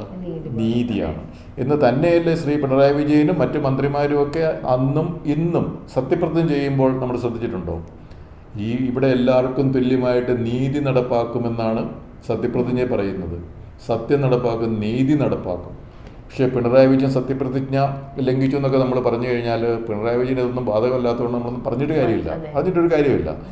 നീതിബോധം എന്ന് പറയുന്ന അടുത്തോടെ പോയിട്ടില്ലാത്തൊരു മനുഷ്യനാണ് ശ്രീ പിണറായി വിജയൻ. കാരണം ഞാൻ എൻ്റെ അനുഭവം വെച്ചിട്ട് ഞാനീ പറയുന്നത്, വേറെ ആരുടെയെങ്കിലും കേട്ടറിവോ വായിച്ചറിവോ വെച്ചിട്ടല്ല, എൻ്റെ അനുഭവം വെച്ചിട്ട് പിണറായി വിജയൻ നീതിബോധം എന്ന് പറയുന്ന സാധനമില്ല. സത്യമേവ ജയതേന്നൊക്കെ നമ്മൾ ഇവിടെ പാടി നടക്കാറുണ്ടല്ലോ, നമ്മുടെ എന്താ പറയുക സംസ്കാരമാണ് സത്യമേവ ജയതേ, സത്യം ജയിക്കുമെന്ന്. അങ്ങനെ ഒരു സാധനം പുള്ളിക്കില്ല. പിന്നെ ഈ നിയമങ്ങൾ തുല്യമായിട്ടും നടപ്പാക്കുന്ന സത്യപ്രതിജ്ഞയിലുള്ളതാണ്. ഒരു മുഖ്യമന്ത്രി സത്യപ്രതിജ്ഞയും തുല്യമായിട്ട് നിയമങ്ങൾ നടപ്പാക്കും. ഇവിടുത്തെ എല്ലാ നിയമങ്ങളും തുല്യമായിട്ടാണ് നടപ്പാക്കിയതല്ലോ. ഞാനൊരു ബുക്ക് എഴുതിയപ്പോൾ എനിക്കെതിരെ FIR എടുത്ത് എന്നെ സസ്പെൻഡ് ചെയ്തു. അതേസമയം അദ്ദേഹത്തിൻ്റെ ഓഫീസിൽ ശിവശങ്കരൻ എഴുതിയപ്പോഴത്തേനും കേസുമില്ല, ഒന്നുമില്ല. അപ്പോൾ അത് തുല്യമല്ലല്ലോ. അപ്പോൾ അദ്ദേഹം സത്യപ്രതിജ്ഞ ചെയ്ത് ദൃഢ സത്യപ്രതിജ്ഞ എന്ന് പറയുന്നത് അത് പ്രതിജ്ഞ തന്നെ ലംഘിച്ച് അതിനൊന്നും ഒരു ഉളുപ്പില്ലാത്ത, നാണമില്ലാത്ത, ഒരു ക്രൂരനായ, നീതിബോധമില്ലാത്ത ഒരാൾ നമ്മുടെ ഭരണാധികാരിയായിട്ട് 10 വർഷം കേരളത്തിൽ ഇരുന്നു, നമ്മളതിനെ അനുവദിച്ചു എന്ന് പറയുന്നത് ഇനി 2 കാരണങ്ങളുണ്ട്. ഒന്ന്, ഈ തുടർഭരണം എന്ന് പറഞ്ഞത് വന്നതാണ് ഏറ്റവും വലിയ ഒരു അച്ചീവ്മെന്റ് പറയുന്നത്. പക്ഷെ തുടർഭരണം ഇതിനു മുമ്പ് വന്നത് അടിയന്തരാവസ്ഥ കഴിഞ്ഞപ്പോഴത്തെ ഒരു തുടർഭരണം ഉണ്ടായി കേരളത്തിൽ. അടിയന്തരാവസ്ഥ അന്ന് ഇന്ദിരാഗാന്ധി പ്രഖ്യാപിച്ച അടിയന്തരാവസ്ഥ പൊളിറ്റിക്കൽ ആയിട്ടുള്ള ഒരു അടിയന്തരാവസ്ഥയായിരുന്നു. പിന്നെ അതേപോലെ ഒരു അടിയന്തരാവസ്ഥയാണ് കോവിഡ് കാലത്ത്, അത് ഹെൽത്ത് റിലേറ്റഡ് ആയിട്ടുള്ള ഒരു അടിയന്തരാവസ്ഥയാണ്. ആരോഗ്യ നമ്മൾ പുറത്തിറങ്ങാൻ പാടില്ല, അടിയന്തര സാഹചര്യമാണ്, അടിയന്തരാവസ്ഥ പോലെയാണ്. അപ്പോൾ ഈ അടിയന്തര സാഹചര്യം കോവിഡ് കാരണം ഉണ്ടായത് കൊണ്ടാണ് തുടർഭരണം ഉണ്ടായത്. ഇതിനു മുമ്പും കേരളത്തിൽ തുടർഭരണം ഉണ്ടായത് അടിയന്തരാവസ്ഥ പ്രഖ്യാപിച്ച സമയത്തും ഇതുപോലെ തുടർഭരണം ഉണ്ടായി. അപ്പോൾ അത് ഇദ്ദേഹത്തിന്റെ കഴിവുകൊണ്ടൊന്നുമല്ല, അടിയന്തരാവസ്ഥ ഉണ്ടായിരുന്നത് കൊണ്ടാണ് ഈ കോവിഡ് കാരണം. അതുകൊണ്ട് തുടർഭരണം കിട്ടി. പക്ഷെ തുടർഭരണം കിട്ടിയതുകൊണ്ട് കേരളത്തില് മനസ്സിലായി എന്ന് എനിക്ക് തോന്നുന്നുണ്ട്. അതാണല്ലോ ഈ ഭരണം അവസാനിച്ചതെന്നാണ് സാറിനെന്താണ് തോന്നുന്നത്? അതുകൊണ്ട് തുടർഭരണം, അതായത് അവര് ഉറപ്പിച്ചതായിരുന്നു മൂന്നാമതും അവർ തന്നെ ഭരണത്തിലേക്ക് വരുമെന്ന്. പക്ഷെ നല്ലൊരു തിരിച്ചടിയാണ് ഈ ഒരു ഇലക്ഷൻ കൊടുത്തത്. അത് ജനങ്ങൾക്ക് മനസ്സിലായതുകൊണ്ടാണെന്നാണോ സാർ വിചാരിക്കുന്നത്? ഇല്ല, നല്ലൊരു തിരിച്ചടിയായിട്ട് ഞാൻ കാണുന്നില്ല. അതിന്റെ കാരണം 35 MLA ഇപ്പോഴും LDF-നുണ്ട്. 2, ആ LDF 35 MLA കൂടി ശ്രീ പിണറായി വിജയനാണ് ഞങ്ങളുടെ നേതാവ് എന്നും പറഞ്ഞിട്ട് വീണ്ടും പ്രതിപക്ഷ നേതാവായിട്ട് തന്നെ വെച്ചിരിക്കുകയാണ്. പാർലമെന്ററി പാർട്ടി ലീഡർ എന്ന് പറയുന്നുണ്ട്. അപ്പോൾ അദ്ദേഹം ഞങ്ങളുടെ നേതാവ്, ഞങ്ങളുടെ നായകൻ, ഞങ്ങളുടെ ക്യാപ്റ്റൻ ശ്രീ പിണറായി വിജയനാണെന്ന് തന്നെയാണ് 35 പേരും പറയുന്നത്. ആ പാർട്ടിയും അങ്ങനെ തന്നെയാണ് പറയുന്നത്. അപ്പോൾ തിരിച്ചടി എന്നൊന്നും പറയാൻ പറ്റത്തില്ല. ഒരു ഇലക്ഷനാണല്ലോ. ഇലക്ഷനിൽ കൂടുതൽ പ്രവർത്തിച്ച MLA-മാർക്ക്, നല്ല MLA-മാർക്ക്, നല്ല ആൾക്കാർക്ക് ജനങ്ങൾ വോട്ട് ചെയ്തു. ഇപ്പോൾ ഞാനൊരു ഉദാഹരണം പറയാം. തൃശ്ശൂർ എന്ന് പറയുന്നൊരു മണ്ഡലത്തിൽ കഴിഞ്ഞ അസംബ്ലി ഇലക്ഷനിൽ അവിടെ ഏറ്റവും നല്ല കാൻഡിഡേറ്റ് ജയിച്ചു, മോശം കാൻഡിഡേറ്റ്സ് തോറ്റു. ഏറ്റവും മോശം കാൻഡിഡേറ്റ് 3ാം സ്ഥാനത്തേക്ക് പോകും. അതിനേക്കാൾ മോശം, അതിനേക്കാൾ കുറച്ചുകൂടെ മെച്ചമാണെങ്കിൽ 2ാം സ്ഥാനത്തേക്ക് പോകും. ഏറ്റവും മെച്ചമുള്ള കാൻഡിഡേറ്റ് ജയിക്കുന്നു. അതുപോലെ അങ്കമാലി നോക്കിക്കോളൂ. അങ്കമാലിയിൽ ഏറ്റവും നല്ല കാൻഡിഡേറ്റ് ജയിച്ചു, അതിൻ്റെ അല്ലാത്ത ആൾക്കാർ താഴേക്ക് പോയി. അതുപോലെ ഇപ്പോൾ കായംകുളം നോക്കിക്കോളൂ. കായംകുളത്ത് ഏറ്റവും നല്ല കാൻഡിഡേറ്റ് ജയിച്ചു. അവിടുത്തെ മുമ്പത്തുണ്ടായിരുന്നൊരു MLA, പുള്ളിയുടെ മകന് എന്തോ കഞ്ചാവ് കേസിലൊക്കെ പെട്ടപ്പോഴത്തേന് അത് രക്ഷിക്കാൻ വേണ്ടിയിട്ട് ഭരണ സ്വാധീനമൊക്കെ ഉപയോഗിച്ച്, അപ്പം തീർച്ചയായിട്ടും നല്ലൊരു MLA അല്ലല്ലോ, അവർ തോറ്റു. അപ്പോൾ നല്ല കാൻഡിഡേറ്റ്സ് ജനങ്ങൾ അവർക്ക് വോട്ട് ചെയ്ത് അവർ ജയിപ്പിച്ചു, മോശം കാൻഡിഡേറ്റ്സ് തോറ്റു എന്നുള്ളതാണ്. അപ്പോൾ ഈ LDF പിണറായി വിജയൻ തിരിച്ചടി കിട്ടിയെന്ന് ഞാൻ പറയത്തില്ല. കാരണം അതിനു മുമ്പ് ഇപ്പോൾ ഉമ്മൻചാണ്ടി സർക്കാരിൻ്റെ 2ാമത്തെ ഭരണം, അതായത് 2011 മുതൽ 16 വരെയുള്ള ആ ഒരു സർക്കാർ ഭരിച്ച ശേഷം കോൺഗ്രസിന് എത്രയാണ് കിട്ടിയത്? കോൺഗ്രസിന് വളരെ കുറഞ്ഞു പോയല്ലോ. അതിനുശേഷം വീണ്ടും 2021 കോൺഗ്രസിന് വീണ്ടും കുറഞ്ഞു പോയില്ലേ? അപ്പോൾ അത് കോൺഗ്രസിന് വലിയ തിരിച്ചടിയാന്ന് നമുക്ക് പറയാൻ പറ്റില്ല.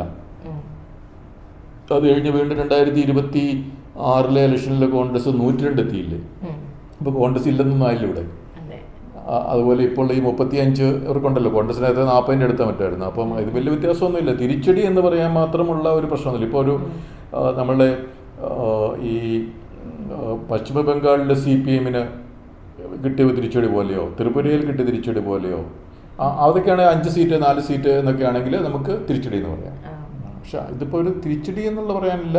പ്രതിപക്ഷ നേതാവായിട്ട് ഒരു മന്ത്രിയുടെ പദവിയോടുകൂടി നമ്മുടെ ടാക്സ് പേയേഴ്സിൻ്റെ പൈസ ഉപയോഗിച്ചുള്ള മന്ത്രിമന്ദിരമുണ്ട്. പിന്നെ എല്ലാവിധ സൗകര്യങ്ങളുമായിട്ട് ശ്രീ പിണറായി വിജയന് വീണ്ടും അടുത്ത 5 വർഷത്തേക്ക്, അല്ലെങ്കിൽ ഈ മന്ത്രിസഭ എത്ര പേരുണ്ട് അതുവരെ പ്രതിപക്ഷ നേതാവായിട്ട് ഇരിക്കാമല്ലോ. തിരിച്ചടിയൊന്നുമില്ല.